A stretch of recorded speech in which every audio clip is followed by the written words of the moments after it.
ಮಾಜಿ ಯೋಧನೇ ದಾಳಿಕೋರ ಅನ್ನುವಂತಹ ರಿಪೋರ್ಟ್ ಅನ್ನು ಎನ್ಐಎ ಕೊಟ್ಟಿದೆ. ಪಾಕಿಸ್ತಾನ ಸೇನೆಯಿಂದಲೇ ಲಷ್ಕರ್ಗೆ ತೊಯ್ಬಾಗೆ ಈತನನ್ನು ನಿಯೋಜನೆ ಮಾಡಲಾಗಿತ್ತು ಅನ್ನುವಂತಹ ಪ್ರಶ್ನೆ ಈಗ ಕಾಡ್ತಾ ಇದೆ. ಅಂದರೆ ಪಹಲ್ಗಾಮ್ ದಾಳಿಯಲ್ಲಿ ಪಾಕಿಸ್ತಾನಿ ಸೇನೆ ಮತ್ತು ಗುಪ್ತಚರ ಸಂಸ್ಥೆ ISI ನೇರವಾಗಿ ಭಾಗಿಯಾಗಿರುವುದನ್ನು ಗಂಭೀರವಾಗಿ ಅಂದರೆ ಆರಂಭಿಕ ತನಿಖೆಯಲ್ಲಿ ದೃಢವಾಗಿದೆ.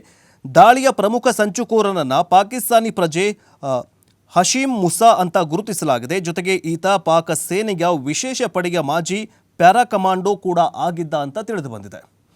ಪಾಕಿಸ್ತಾನದ ಉಗ್ರರಿಗೆ ನೆರವು ನೀಡುತ್ತಿದ್ದ ಶಂಕಿತ 15 ಕಾಶ್ಮೀರಿ ಭೂಗತ ಕಾರ್ಯಕರ್ತರ ವಿಚಾರಣೆ ನಡೆಸಿದಂತಹ ಸಂದರ್ಭದಲ್ಲಿ ಈ ಒಂದು ವಿಚಾರ ಬಯಲಾಗಿದೆ.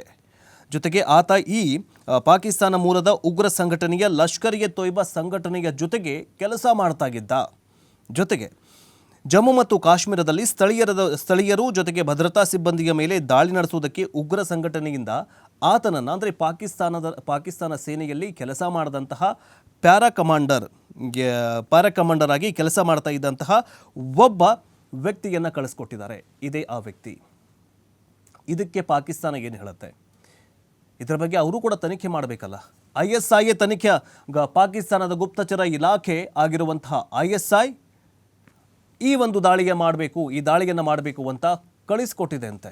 ಈಗ NIA ತನಿಖೆಯಲ್ಲಿ ಪ್ರಾಥಮಿಕ ತನಿಖೆಯಲ್ಲಿ ಈ ಒಂದು ಬಹಿರಂಗವಾದ ವಿಚಾರ ಏನಂತಂದರೆ ಬಯಲಾಗಿದೆ.